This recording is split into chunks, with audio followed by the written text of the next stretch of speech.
하나님께서 일을 이루시는 방식이 있습니다. 우리는 하나님의 일을 이루시는 방식을 참 잘 분별할 수는 없는 것 같아요. 인간의 눈으로 말이죠. 그런데 분명히 하나님께서 행하시는 일, 그리고 하나님이 기뻐 사용하시는 방식이 있다는 것을 우리는 기억해야 합니다. 이제 우리는 신약으로 와서 누가복음의 말씀을 앞으로 이 새벽 시간을 통해 살펴보게 됩니다. 여러분, 누가복음은 사실 누가복음 하나만 기록된 게 아니에요. 누가복음과 짝을 이루는 게 있습니다. 그게 뭘까요? 사도행전입니다. 누가복음과 사도행전은 항상 늘 함께 해석을 해야 돼요. 자, 누가복음과 사도행전을 누가 기록을 했을까요? 누가죠, 누가. 누가입니다. 누가가 기록을 했어요. 근데 누가가 사실 1부와 2부로 구성을 한 겁니다. 그래서 우리는 누가복음을 이해할 때 항상 사도행전을 염두에 둬야 되고, 사도행전을 이해할 때는 또 누가복음에 있는 예수님의 이야기가 어떻게 사도행전을 통해 펼쳐졌는지를 항상 염두하면서 이 두 책을 바라보면 이 저자의 기록된 의도가 우리 안에서 더 선명하게 이루어질 거예요. 누가복음은 예수님 이야기죠. 그리고 사도행전은 예수님의 제자들을 중심으로 한 성령을 통해서 일어나는 복음의 이야기이죠. 근데 누가복음의 관심을 좀 보면은요, 좀 달라요. 마태복음이 유대인들을 대상으로 왕의 그리스도의 이야기라는 그런 부분을 살펴볼 수 있고, 그리고 이 마가복음은요, 인자에 대한, 사람의 아들이신 예수님에 대한 분명한 관심이 좀 있어요.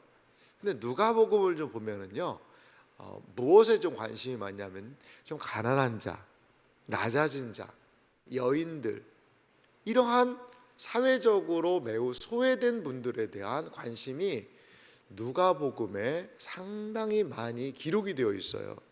그리고 다른 복음서와 달리 누가복음이 좀 관심을 갖는 건 또 뭐냐면요, 기도입니다. 기도. 다른 복음서에는 예수님이 기도하시는 장면이 나옵니다만 그렇게 자세하게 나와 있지 않아요. 그런데 누가복음에는 예수님의 상당히 많은 부분에 기도에 관심을 가지고 있어요. 마태, 마가복음이 예수님이 세례 받으실 때 장면을 분명히 기록을 하고 있는데, 그런데요, 거기엔 기도에 대한 내용이 없어요. 근데 누가복음만 예수님이 세례를 받으시고 물에서 올라오셔서 기도하실 때라는 단어가 들어갑니다. 예수님이요, 제자들을 선택하시기 전에도 누가복음은요, 밤이 맞도록 기도하신 다음에 제자들을 선택하신 장면도 나오고요. 누가복음에는 예수님의 많은 기도를 엿볼 수 있는 성경이기도 해요. 우리는 마태, 마가, 누가복음 이 세 권을요, 공관복음이라고 이야기하거든요. 그러니까 어떻게 보면 그냥 이렇게 대충 읽어보면 비슷해요. 아니, 이 비슷한 이야기를 왜 세 권씩이나 만드냐. 사실 요한복음은 읽어보면 구성이 너무 다르거든요. 마태, 마가, 누가복음을 이거를 왜 세 개나 하냐, 그냥 하나로 묶지. 그래요. 교회사적으로 이런 운동이 많이 있었습니다. 존 칼빈 선생님도 마태복음 주석, 마가복음 주석, 그리고 누가복음 주석을 쓰지 않았어요. 이게 전통같이 여겨졌어요. 이 세 개는 또 중첩된 이야기들 아닐까 해서요, 이 세 개를 하나로 항상 묶어서 연대기적인 것이나 유사한 내용들을 묶어서 그렇게 책을 한 권으로 기록하는 전통들이 교회 역사 가운데 많이 있었습니다. 그래서 우리 한국교회에 큰 영향을 끼치셨던 박윤선 목사님이란 분이 계세요. 오랫동안 가르쳤던 교수님이시기도 하고, 이분의 주석에서요, 존 칼빈의 전통을 따라서 마태, 마가, 누가 공간복음을 하나로 묶어서 성경 주석을 했어요. 근데 요즘은 그렇게 보진 않아요. 마태의 관점이 있고요, 그리고 마가의 관점이 있고요, 누가가 보는 관점이 있다는 거죠. 이 컵이 있는데요, 한 면에서 보면 여러분들이 보는 관점이 있잖아요. 근데 이렇게 보면 또 모양이 달라요. 마찬가지로 세 사람이 각자의 관점으로, 그렇다고 다 틀린 관점이라는 건 아니에요. 다양한 관점으로 보니까 예수님에 대한 이해가 이 공간 복음들을 통해 어떻게 될까요? 입체적일 수 있겠죠. 입체적일 수 있겠죠. 하나님께서는요, 하나도 버릴 것이 없이 역사하셨어요. 말씀드렸지만 누가복음은 많은 분량에, 그리고 예수님께서 하신 행적을 가난하고 소외되고 연약한 사람들을 중심으로 이 복음서가 진행되는 것을 볼 수 있습니다. 오늘 우리가 읽은 이야기는 세례 요한의 부모님들에 대한 이야기예요. 엘리사벳이라는 여인가 나이가 많았고요, 사가랴라는 이 사람이 나이가 많았어요. 그런데 이 가정에 하나님께서 자녀를 허락해 주시는 이야기가 누가복음의 처음 이야기입니다. 앞에도요, 이 마리아가 잉태하는 그런 이야기를 기록을 하고 있습니다. 이제 마리아의 그 이야기에 앞서 어떻게 보면 시간적으로는 마리아 잉태된 것보다 세례 요한이 먼저 잉태가 되거든요.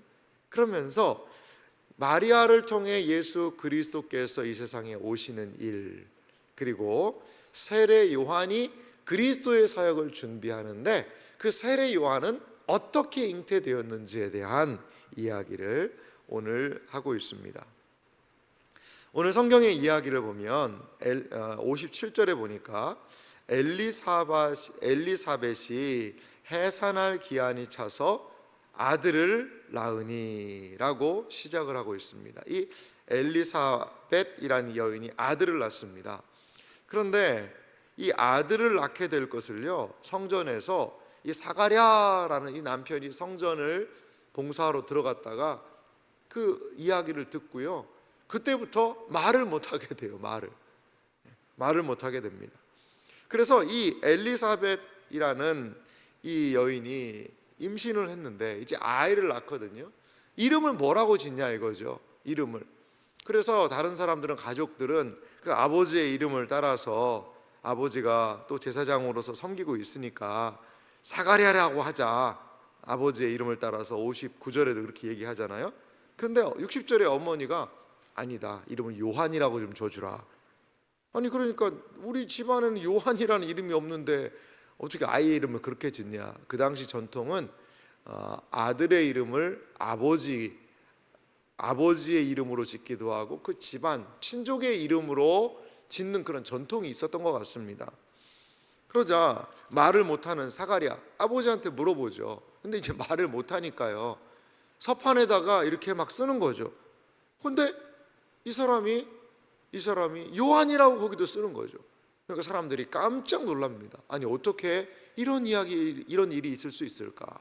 노부부가 아이를 낳는 것도 신기한 일인데, 이름을 짓는 것도 이 부부가 전혀, 이 남편은 지금 말도 못하고 어려운 상황인데 어떻게 이렇게 하나로 소통해서 할 수가 있지?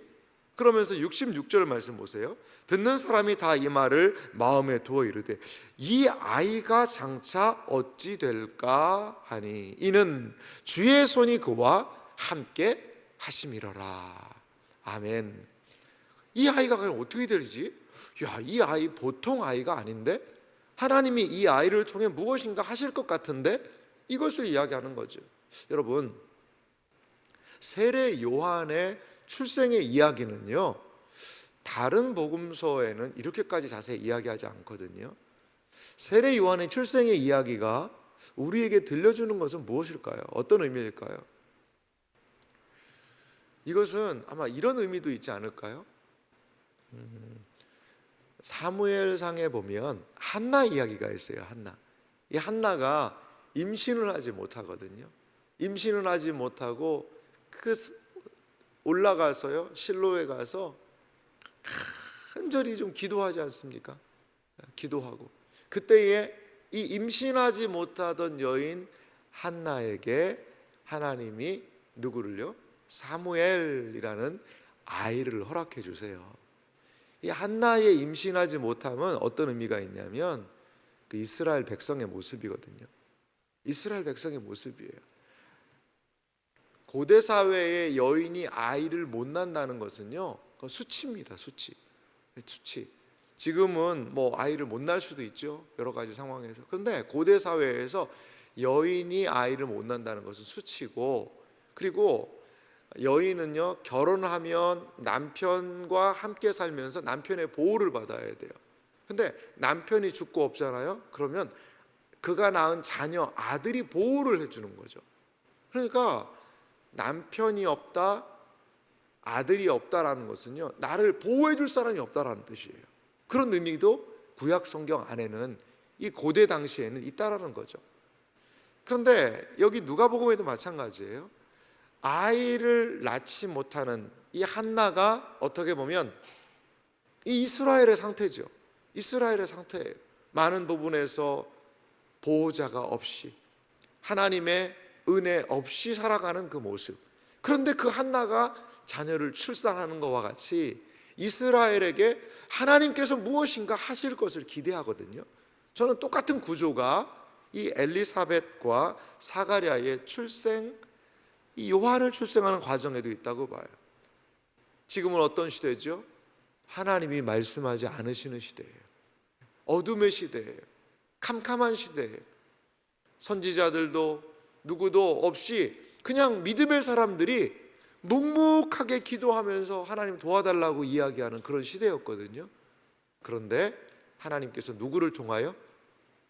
세례 요한을 통하여 그 400년 동안에 말라기 선지자 이후 닫혔던 하늘, 하나님의 계시가요, 이 세례 요한이라는 이 사람을 통하여 하나님의 계시가 약 400년 만에 다시 열리게 되는 거죠. 다시 열리게 되는 거죠.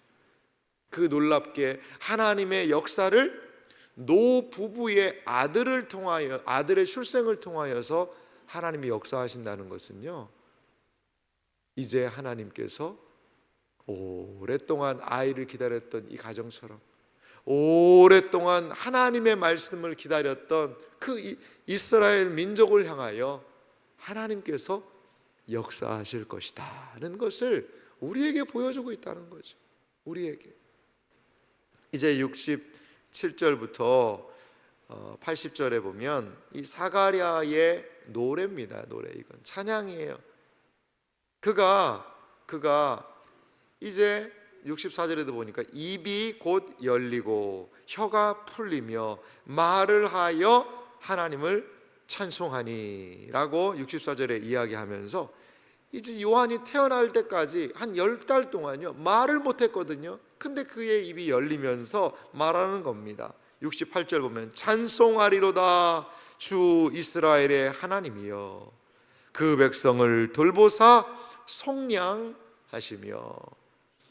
이 돌보사라는 단어가요 참 멋진 단어입니다. 이게 방문하다라는 뜻이에요. 하나님이 방문하신다는 거죠. 그리고 속량이라는 단어가 있습니다. 구원이란 뜻이지요. 69절에도요 구원이라는 주제가 등장을 해요. 우리를 위하여 구원의 뿔을 그 종 다윗의 집에 일으키셨으니. 사가랴는요 하나님의 구원을 지금 노래하고 있습니다. 이 아이를 통하여서 하나님께서 이스라엘을 향한, 인류를 향한 구원의 역사에 무엇인가를 행하실 것을 사가랴는 알았다는 겁니다. 72절에 보면 이것은 단순하게 지금 현재에 이루어지는 일만이 아니라는 거죠. 72절 우리 조상을 긍휼히 여기시며 그 거룩한 언약을 기억하셨으니. 여기 긍휼이란 단어가 있어요. 이것은요 하나님께서 움직이시는 원동력이에요. 긍휼이란 단어는 하나님이 움직이는 원동력입니다. 하나님께서 왜 이 사가랴의 가정에 요한이라는 아들을 주신 이유가 뭘까요? 그건 긍휼입니다. 하나님께서 왜 인류를 향하여 나사렛 예수 그리스도를 보내신 이유는 무엇일까요? 긍휼입니다. 하나님의 모든 행동의 원동력은 긍휼이에요. 오늘 우리 새벽에 무엇을 기도해야 될까요? 하나님, 나를 긍휼히 여겨 주옵소서. 나를 불쌍히 여겨 주옵소서. 이것이 바로 우리 하나님의 움직이시는 원동력이에요. 원동력이에요. 그 긍휼히 여기시며 그 거룩한 언약을 기억하셨다. 불쌍히 여기고 하나님의 그 약속을 하나님은 반드시 이루시는 분이라는 것이지요. 그래서 73절에도 우리 조상 아브라함에게 하신 맹세를 이루었다라고 말씀하고 있습니다. 이제 사가랴는 이렇게 놀랍게 태어난 아이에 대하여 이렇게 노래합니다. 76절에 보니까요, 이 아이여 내가 지극히 높으신 이의 선지자라 일컬음을 받고 주 앞에 앞서가서 그 길을 준비하여 77절 주의 백성에게 그 죄 사함으로 말미암는 구원을 알게 하리니. 이 아이의 사명, 세례 요한의 사명을 아버지 사가랴는 성령의 충만함으로 말미암아 꿰뚫어 이야기할 수 있었습니다. 주 앞에서 그 길을 준비하는 것, 이것을 사가랴의 이 말을 기억하고 아마도 이 아이에게 사가랴가 알려줬던 것 같아요. 세례 요한은 본인의 정체성을 뭐라고 얘기하죠? 나는 광야에서 외치는 소리요 라고 이야기하며 주님의 길을 평탄하게 할 자로 많은 사람들을 주님께로 인도하는 역할들을 했던 것을 볼 수가 있습니다. 80절 말씀은 이렇게 마무리됩니다.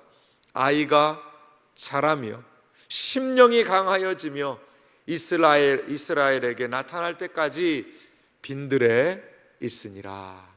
아멘. 이렇게 세례 요한은 빈들에서 기도하며 하나님의 뜻을 받고 400년간 닫혔던 하늘을 여는 역할을 이 세례 요한이 하늘을 여시는 하나님의 놀라운 은혜의 역사를 그 당시 백성들에게 증거하는 것을 볼 수 있습니다. 사랑하는 성도 여러분, 엘리사벳과 사가랴의 참 세상 말로 표현하면 불행한 가정이죠. 왜? 아이가 없으니까. 본인들은 늙어가고, 그런데 하나님이 태의 문을 여셔서 하나님의 긍휼을 보여주셨고, 거기에 태어난 아이가 그냥 부모 잘 공경하는 것으로 그치는 게 아니라 그리스도의 오심을 준비하고 이스라엘의 마음을 돌이키고 하늘이 열린 하나님의 놀라운 역사를 선포하는 한 시대를 바꾸는 한 새로운 시대를 선포하는 그 아이가 되었다는 것이죠. 연약한 가정을 통하여 하나님이 행하시는 일이 놀랍지 않습니까? 우리는 연약하고 부족할 수 있지만 하나님이 우리를 긍휼히 여기시면 약속대로 우리를 통하여 하나님의 놀라운 일들을 이루실 줄 믿으시기 바랍니다. 이러한 놀라운 은혜의 역사가 우리 모두에게 있기를 주님의 이름으로 축원합니다.